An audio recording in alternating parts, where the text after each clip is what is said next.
Um feliz sábado, queridos irmãos. Que a graça e a paz de Deus seja com todos. Amém? Bem, nós sabemos que estamos no mês de abril, né? O mês que se comemora a Semana Santa, né? O Calvário. E eu queria compartilhar um estudo. Quero compartilhar um estudo. Na verdade, é um relato de um médico, um análise de como foi o sofrimento de Jesus, que tipo de fenômenos, que tipo de ele experimentou no seu corpo durante o seu sofrimento, momentos antes de morrer crucificado. Mas eu queria ler o que diz no Salmos 22, queria ler alguns versículos que relatam uma profecia daquilo que Cristo estaria sentindo no momento da sua agonia. Nós sabemos que o nosso Senhor Jesus, a história dele foi escrita antes mesmo dele vir e nascer, antes mesmo dele entregar sua vida por cada um de nós, a sua história já havia sido escrita. E aqui em Salmos nós encontramos um relato de como seria esse dia, o que eles experimentaria. E vamos ler alguns versículos. Eu quero que nós leamos Salmos 22, o versículo 6, o 7. Vamos ler alguns versículos aqui. Diz assim, o versículo 6 diz: Mas eu sou um verme e não homem, vergonha dos homens e desprezado do povo. Todos os que me veem riem de mim para escarnecer, disparam o lábio e sacodem a cabeça, dizendo: Confiou no Senhor, que Ele o livraria, que Ele o livre, vendo que se deleita nele. O versículo 11 diz assim: Não estejas longe de mim, pois a angústia está perto, visto que não há ninguém para ajudar. O versículo 14 fala assim: Sou derramado como água, e todos os meus ossos estão fora das juntas. Meu coração é como a cerca, está derretido no meio de mim, minhas entranhas. Minha força se secou como um caco, e a minha língua se apega. Minha mandíbula e tu me trouxeste, se apega à minha mandíbula, e tu me trouxeste para o pó da morte. O 18, o 17, posso contar todos os meus ossos, eles vêm e fixam o olhar sobre mim. O 18 diz assim: eles dividem minhas vestes entre si e lançam sorte sobre a minha vestimenta. Mas não fiques longe de mim, ó Senhor, força minha, apressa-te em socorrer-me. Esses versículos nos dão a entender mais ou menos como é que Jesus se sentiu nesse dia. Nós sabemos que foi a vontade de Deus que Ele viesse e desse sua vida por cada um de nós. Ele mesmo se ofereceu para morrer por cada um de nós. E literalmente Ele sofreu, irmãos. Se nós vemos o que está escrito em Isaías, o capítulo 53, Isaías 53, nos versículos 7 em diante, diz assim, o 5 diz assim: porém, ele foi ferido por nossas transgressões, ele foi esmagado por nossas iniquidades. O castigo de nossa paz estava sobre ele, e pelos açoites que o feriram, nós somos curados. Todos nós, como ovelhas, temos nos desviado, nós temos nos afastado, cada um para seu próprio caminho, e o Senhor tem posto sobre ele a iniquidade de todos nós. Ele foi oprimido e ele foi afligido, contudo ele não abriu a sua boca. Ele é trazido como um cordeiro para o matadouro, e como uma ovelha muda perante os seus tosqueadores, está assim, ele não abriu sua boca. O versículo 10 diz assim: Contudo, ao Senhor satisfez esmagá-lo, ele o submeteu ao padecimento. Quando tu vieres fazer da alma dele uma oferta pelo pecado, ele verá sua descendência, ele prolongará seus dias, e a vontade do Senhor prosperará nas mãos dele. Então, diz que foi o prazer de Deus esmagá-lo. Tudo isso por amor de nós. Tudo isso porque ele nos amou, ele suportou tudo isso que nós acabamos de ler. Então, eu queria trazer essa mensagem para que nós possamos ser sensibilizados e possamos entender que tudo o sofrimento de Cristo, ele o fez por nós. Ele fez por nós. Nós vamos entender, como já disse, desde um médico, o que um médico fala sobre os fenômenos que Cristo experimentou na cruz. O Dr. Barbet, ele é um cirurgião que diz que por muitos anos viveu em companhia de enfermos e cadáveres. Então ele estudou anatomia por muito tempo, então ele é uma autoridade e ele pode dizer o que mais ou menos Jesus sentiu. Nós sabemos que Jesus esteve no Getsemane, sofrendo, agonizando, chorando, orando, e quando ele esteve orando, uma agonia profunda invadiu seu ser. Nós sabemos que ele sabia que ia ser traído, ele sabia que os pecados do mundo ele estava tomando sobre si os pecados do mundo, ele sabia o que lhe aconteceria, a morte. Então, ele se derramou em choro, ele sentiu medo, sentiu angústia, sentiu abandonado, porque no momento que ele mais necessitava, ele sabia que os seus discípulos o abandonariam. E eu queria que nós lêssemos Lucas 22,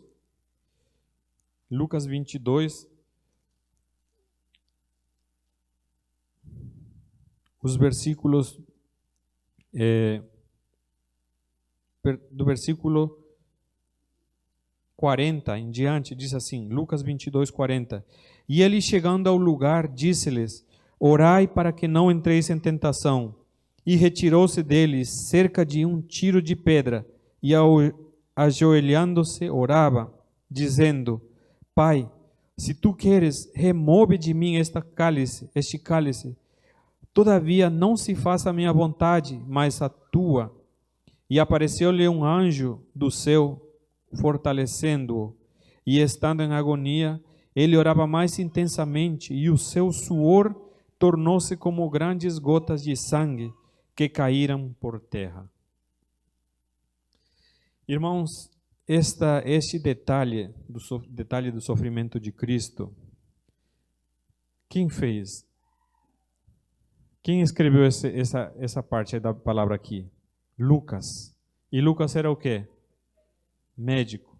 Por isso que ele é o único que relata dessa forma, dizendo que o seu suor se lhe converteu em grandes gotas de sangue e caíam por terra.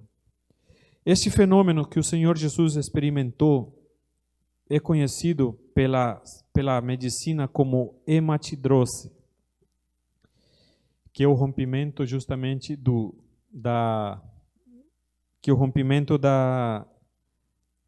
das glândulas, né? Das glândulas sudoríparas que se misturam com o sangue. Diz assim que é um fenômeno raríssimo. Produzem condições excepcionais. Para provocá-lo é preciso uma prostração física acompanhada por um choque moral violento, causado por emoção profunda ou por grande medo. O pavor, o susto, a angústia terrível por sentir-se carregado de todos os pecados dos homens devem ter esmagado o Senhor Jesus. Imagina. A hematidrose é causada por um susto, angústia, por uma emoção profunda, por medo.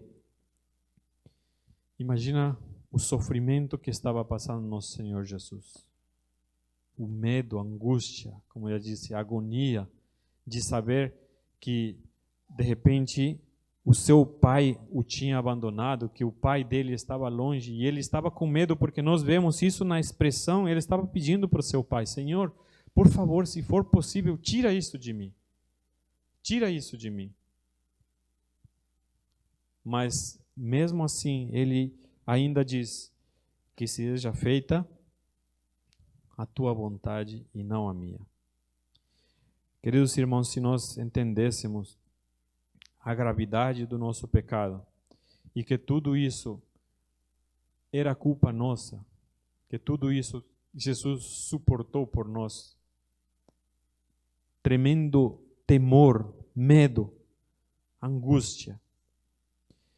Tal tensão extrema produz a ruptura das veias capilares que estão embaixo das glândulas sudoríparas. O sangue se mistura ao suor e se recolhe sobre a pele, depois escorre pelo corpo todo até o chão. Então, a hematidrose é o fenômeno que aconteceu com o Senhor Jesus quando se lhe rompe todas as veias capilares, né? E o suor se mistura com o sangue. Fora disso, além disso, ainda nós vemos o decorrer da história que o nosso Senhor Jesus, ele foi levado de um lugar para outro, e quando foi levado perante Pilatos, o povo lhe estava pedindo para que o crucificasse. Mas naquela noite, um queria se livrar dele e jogava Jesus de um para outro. Não, eu não vou te fazer isso, vou te mandar para Herodes, vou te mandar para Caifás, vou te mandar para tal. Mas todo esse transcurso, todo esse trajeto também ocasionou em Jesus muita perda de sangue, porque nós vemos que Pilatos falou que não iria crucificá-lo, não queria crucificá-lo, mas mandou fazer o que com Jesus? Que seja açoitado, né? Quando Jesus foi açoitado, os instrumentos do açoite dizem que eram uns látigos com umas pontas de couro e umas tiras de couro, e que nas pontas tinham osso, umas bolinhas de osso afiado. E quando eram dados os golpes nas pessoas, esses ossos afiados, elas entravam, e quando puxavam, rasgava a carne da pessoa. No caso do nosso Senhor Jesus, ele recebeu muitos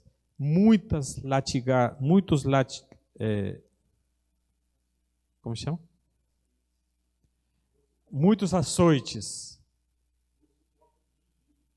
Isso, e o osso corta que nem vidro. Então nós podemos imaginar, e o médico disse aqui que o sudário do Senhor Jesus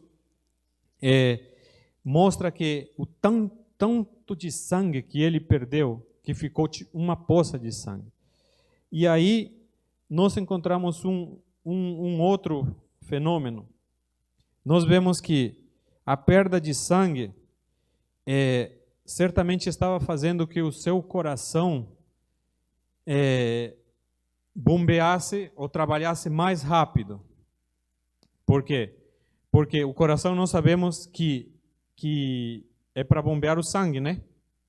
Mas que sangue bombearia o coração se não tinha sangue?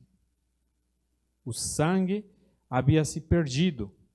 Jesus havia perdido muito sangue porque havia sido flagelado, havia sido rasgado sua carne, para que se cumpra literalmente aquilo que diz em Isaías 53, que ele seria esmagado, flagelado, rasgado, moído. Ele sofreu tudo isso, queridos irmãos. Então, a respiração, ele não conseguia respirar direito. Imagina a respiração cansada de um coração que bombeia, que quer bombear, mas só que não encontra nada para bombear. E isso lhe dificulta a respiração. Fora disso, ainda lhe colocaram uma coroa de espinhos, que diz que cada espinho mais ou menos ele tinha de 8 a 10 centímetros. E que lhe fizeram como uma coroa, e que esses espinhos entraram no seu crânio, furavam a sua cabeça. E quando Jesus foi crucificado, Jesus não podia encostar, ele tinha que ficar com a cabeça assim, para frente, porque ele não podia encostar a cabeça em nada, porque os espinhos lhe haviam entrado na sua cabeça. O médico diz que os carrascos devem ter sido 2, um para cada lado, de igual envergadura. Golpearam e açoitaram a pele já alterada por milhões de microscópicas hemorragias do suor de sangue. A pele dilacera-se, racha-se, o sangue esguicha em cada golpe. Jesus pula em um sobressalto de dor, as forças diminuem, um suor frio banha-lhe a fronte. A cabeça roda em vertigem de náusea, arrepios lhe correm na coluna. Se não estivessem amarrados pelos pulsos, a uma grande altura acabaria em uma poça de sangue. Depois, a zombaria da coroação com espinhos compridos, mais duros que a da madeira de acácia. Os carrascos teceram uma espécie de capacete e o colocaram em sua cabeça. Os espinhos penetram o couro cabeludo e o fazem sangrar. Os cirurgiões sabem quanto sangra o couro cabeludo. Pelo sudário revela-se que um forte golpe de pau, dado obliquamente, deixou na face direita de Jesus uma chaga horrível. O nariz está deformado por uma fratura na parte cartilaginosa. Imagina, irmãos, o sofrimento de Jesus. É claro que isso é uma visão do médico, né? E nós sabemos que foi assim mesmo, mas nós não podemos imaginar a dor da humilhação, aquilo que ele estava passando, o desprezo, tudo isso que Jesus estava passando, quando aqui em cima fala escalofrios, vertigem, isso fala de um outro fenômeno que Jesus experimenta, que se chama síncope. Quem sabe o que é síncope? O Rafael deve saber, né, que estuda medicina. Como eu não sou médico, eu fui pesquisar, né, o que é uma síncope, para ter uma ideia do que Jesus estava experimentando, e eu estava vendo que a síncope cardíaca, vê o que é. A síncope cardíaca compreende a arritmia cardíaca, doença cardíaca estrutural e outras condições não diretamente relacionadas a uma doença cardíaca, como tromboembolismo pulmonar e hipertensão pulmonar e a dissecção aórtica. Aqui eu fui. O que é uma síncope cardíaca? É a perda de consciência súbita e breve, com perda do tônus postural, seguida de restabelecimento espontâneo. O paciente fica imóvel e flácido, geralmente com membros frios, pulso fraco e respiração superficial. Tudo isso Jesus estava passando. Perda de sangue, dificuldade para respirar, o couro cabeludo furado, batiam com ele com um pau. Então, o rosto desfigurado, tudo isso Jesus estava parecendo igual um monstro. Estava desfigurado o seu rosto. Pilatos, depois de ter mostrado aquele homem despedaçado à multidão enfurecida, o entrega para a crucifixão. Sobre ele colocam um grande braço horizontal, que é aquele madeiro, né, da cruz, que pesava mais ou menos uns 50 quilos. Imagina, irmãos. O Senhor estava fraco, cansado, debilitado por tantos golpes, por tanto sangue perdido. Com isso, ainda lhe colocam uma madeira, um peso de mais ou menos uns 50 quilos, para que ele pudesse carregar, num trajeto de 600 metros. 600 metros até o lugar que seria crucificado. E aí nós sabemos que Jesus ele cai no chão porque ele estava debilitado, não conseguia respirar, e carregando esse peso ele cai, e o madeiro lhe cai ali em cima, e como era uma madeira rústica, lhe rasga a sua pele, uma madeira rústica que lhe rasga, aqui diz que lhe esfola-lhe o dorso. Então, imagina, sabe quando você cai em algo, ou se raspa em alguma parede, se raspar o cotovelo ali nessa parede aí, né? Dá um negócio, faz um negócio chato, né? Então, nós podemos imaginar alguém ferido e ainda uma madeira pesada lhe rasga ainda a sua pele. No Calvário começa a crucifixão. Os carrascos despojam o condenado, mas sua túnica está colada às feridas e tirá-la é atroz. Vocês nunca tiraram a gasa do curativo de uma grande ferida contusa? Vocês mesmos não sofrem esta prova que pede às vezes anestesia? Podem então ter a consciência do que se trata?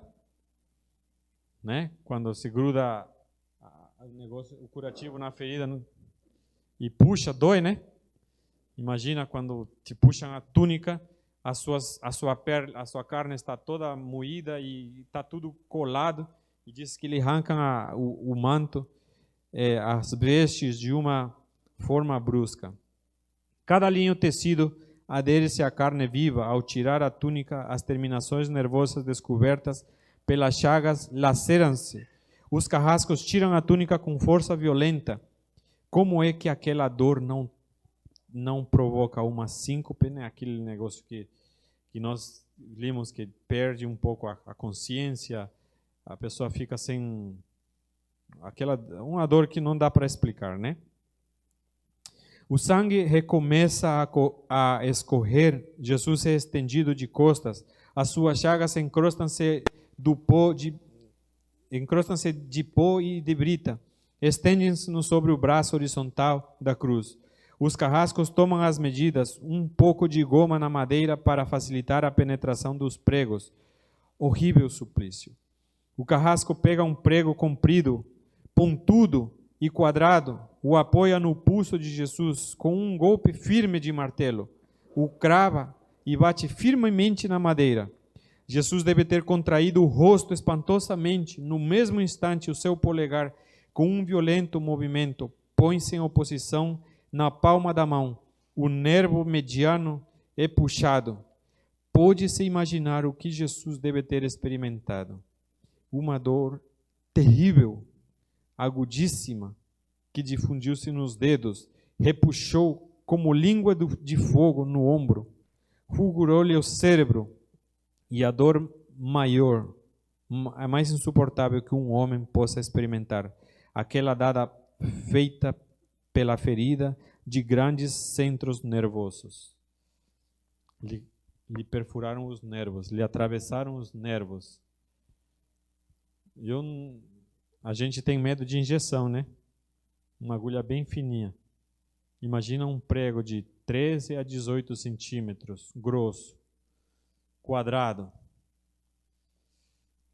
entrando nos seus nervos. Imagina a dor, tremenda dor que o nosso Senhor Jesus normalmente provoca uma síncope e faz perder a consciência. Em Jesus, não se ao menos o nervo tivesse sido cortado completamente. Ao invés, o nervo foi destruído só em parte. A lesão do centro nervoso fica em contato com o prego, quando o corpo estiver suspenso na cruz, o nervo se estender fortemente como uma corda de violino tensa. A corda sacudida a cada momento vibrara, despertando dores dilacerantes. Um suplício que durará 3 horas. O carrasco e seu ajudante seguram as extremidades da trave, levantando Jesus, colocando-o primeiramente sentado e depois de pé. Depois, fazendo-o caminhar para trás, põe em cima do pau vertical. Depois, rapidamente encaixam o braço horizontal da cruz em cima do pau vertical. Com ombros da vítima se entregam dolorosamente, os ombros da vítima se entregam dolorosamente sobre a madeira áspera. As pontas da grande coroa de espinhos dilaceram o crânio. A pobre cabeça de Jesus está inclinada para frente, pois a espessura do capacete de espinhos lhe impede encostar-se à madeira. Cada vez que o mártir levanta a cabeça, recomeçam as fincadas agudíssimas e pregam-lhe os pés. Tudo isso que Jesus passou, aquela falta de ar, aquela supostamente perda de consciência, né? Porque nós sabemos que Jesus, o nosso Senhor Jesus, ele não perdeu a consciência. Eu estava escutando um pregador dizendo que como um homem pôde suportar tanta dor, tanto sofrimento, perder tanto sangue e ainda manter os seus sentidos focados no propósito que ele veio fazer. Em nenhum momento Jesus perdeu o foco. Por mais que lhe davam golpes, por mais que foi pregado, por mais que o escarneciam, por mais que tudo isso estava acontecendo com ele, Jesus, ele não podia falhar, não podia fracassar. Então, o pregador ele se assusta de tamanho equilíbrio, de tamanha capacidade de suportar tudo e ainda conseguir raciocinar e ainda pensar que qualquer deslize, que qualquer vacilo poderia fazer que tudo viesse a falhar e ele perdesse tudo o que ele tinha feito. É impossível um homem sofrer tanto e ainda pensar no próximo, pensar no outro, pensar no que poderia acontecer se eu fizesse. Jesus estava pensando, se eu fizer alguma coisa errada, meu filho vai se perder, meu filho vai se perder. Eu não posso fazer nada de errado. Então, esse sofrimento era isso que Jesus estava suportando, ou seja, não é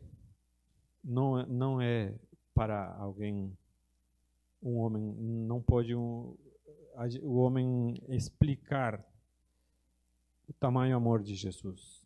Não é impossível, né? A gente poder falar do que Jesus sentiu naquele momento. Continua dizendo que aqui lhe pregaram os pés, que também foi outra parte onde lhe perfuram os nervos, né? Que os pés nós sabemos que é cheio de nervos, né?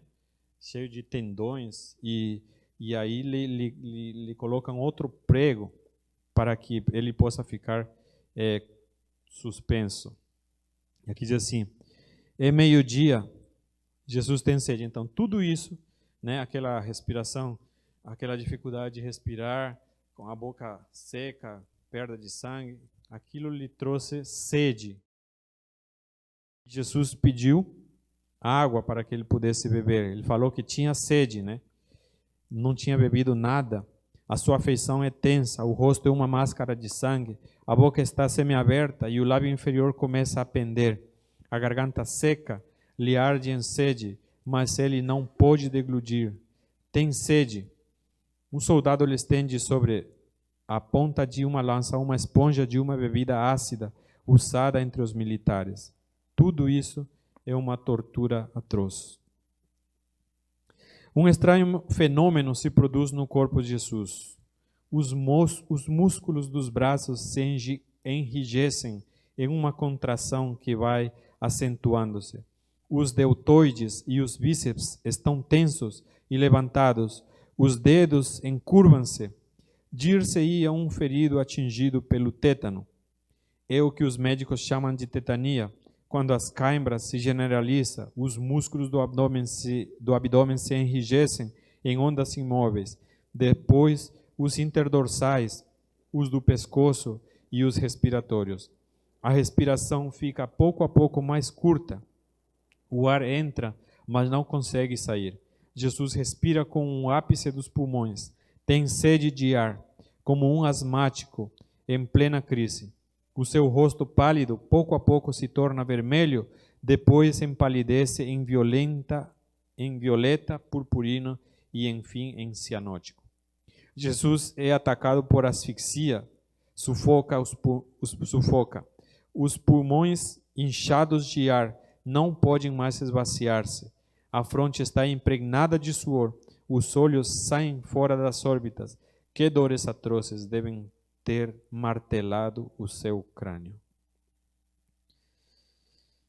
Meus irmãos. E não acabou. Tem mais. Mas o que acontece? Devagar, com um esforço sobre-humano, Jesus achou um ponto de apoio sobre o prego dos pés. Fazendo força, com pequenos golpes, levanta-se aliviando a tensão dos braços. Os músculos do tórax distendem-se.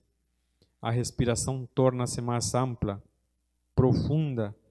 Os pulmões se esvaziam e o rosto retoma a palidez primitiva. Por que este esforço? Jesus então se apoia, né? Porque ele estava querendo achar um apoio. Por quê? Porque ele queria falar uma coisa.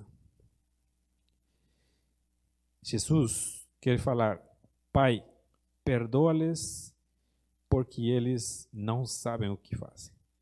Depois, isso, sabe aquilo que a gente tinha dito, que Jesus estava pensando em nós, naquele momento de agonia, ele estava pensando em nós.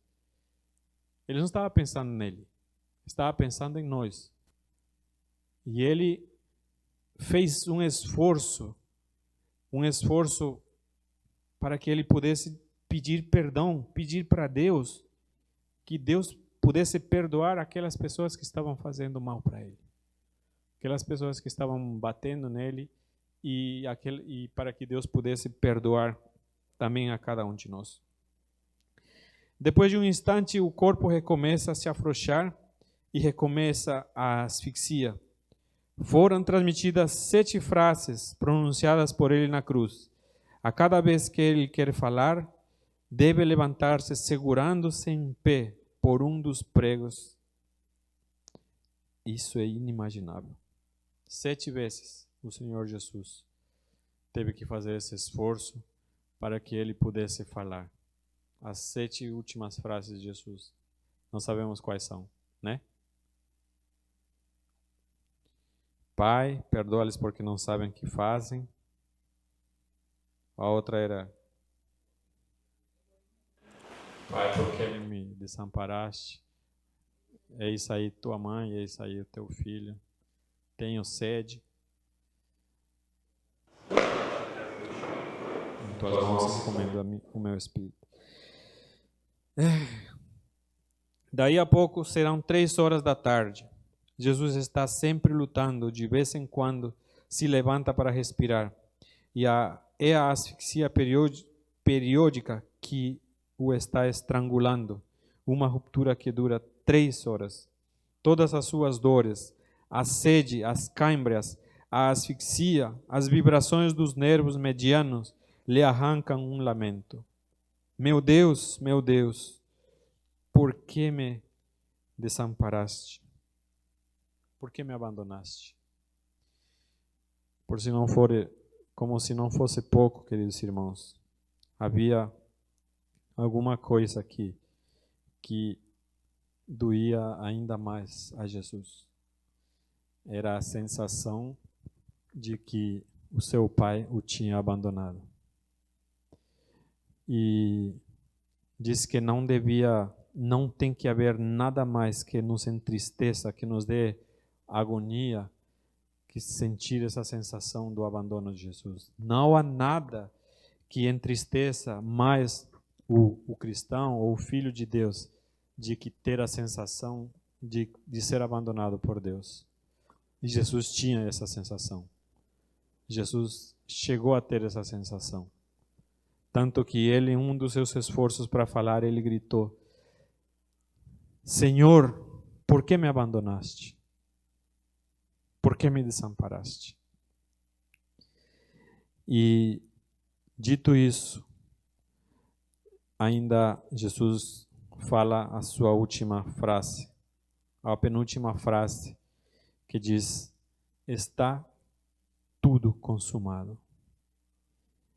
E em alta voz ele diz: Pai, em tuas mãos entrego o meu espírito.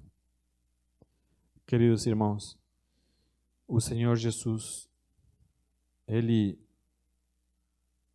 como diz, com todo o seu sofrimento, ele estava preocupado por fazer tudo, por que não fique nada sem fazer. Já tudo estava feito. Depois que ele fez tudo, ele grita: está tudo consumado. E aí sim ele entrega sua vida em alta voz e diz: Senhor, entrego o meu espírito em tuas mãos. Meu querido irmão,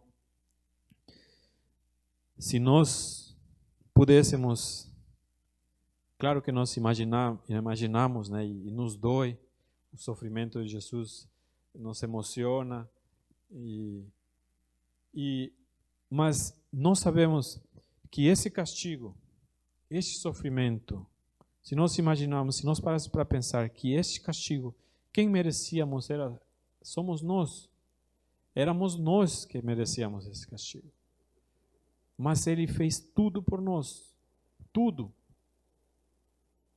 Tudo ele sofreu, tudo ele suportou, tudo ele aguentou por amor a nós. E não falhou em momento nenhum, como diz em Isaías, que ele não abriu sua boca e, como ovelha, se entregou aos seus tosqueadores. E tudo isso, queridos irmãos, ele o fez por nós. Agora, a pergunta: o que nós fazemos? O que nós estamos fazendo por ele? O que nós fazemos? Que cada um possa responder para si mesmo o que nós estamos fazendo por Deus, já que ele fez tudo por nós. Que Deus abençoe sua palavra. Esse é o meu desejo em nome do Senhor Jesus. Amém. Que o Senhor abençoe a irmã Wilde por estas lindas mensagens desta manhã. Amém? Vamos entoar o hino 211, Rua de Cruz.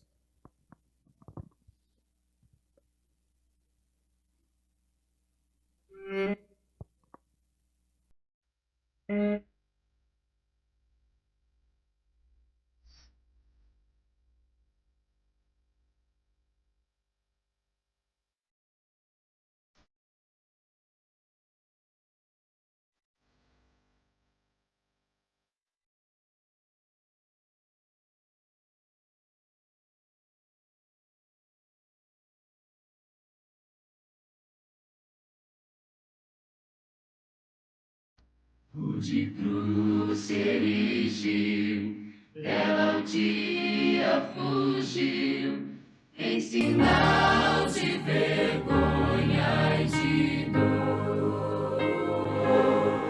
Mas eu amo essa cruz, sobre a qual meu Jesus deu a vida por mim, pecador. Se eu amo a mensagem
oração.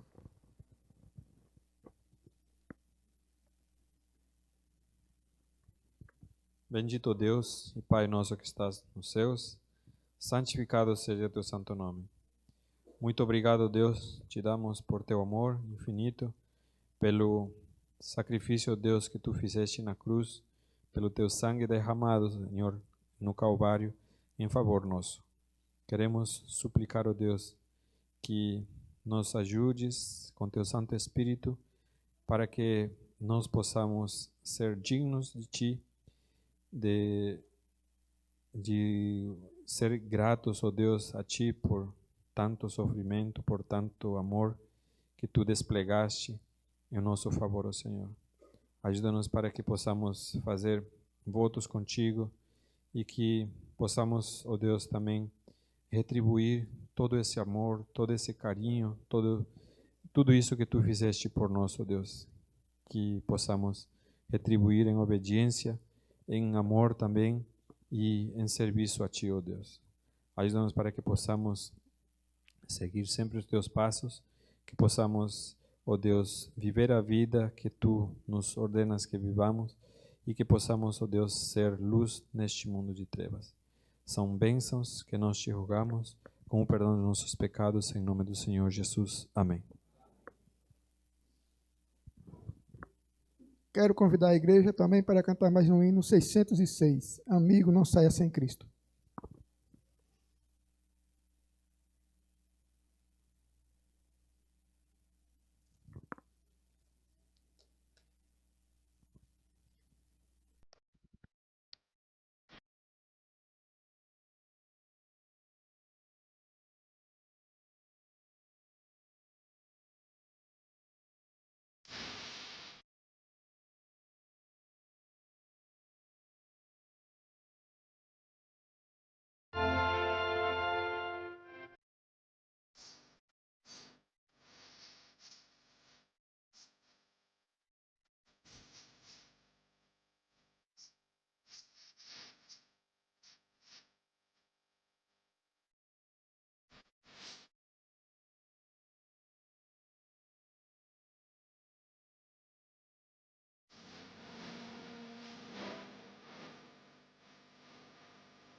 Amém. Que a graça e a paz de nosso Senhor Jesus Cristo esteja com todos. Amém. Na porta se despediremos.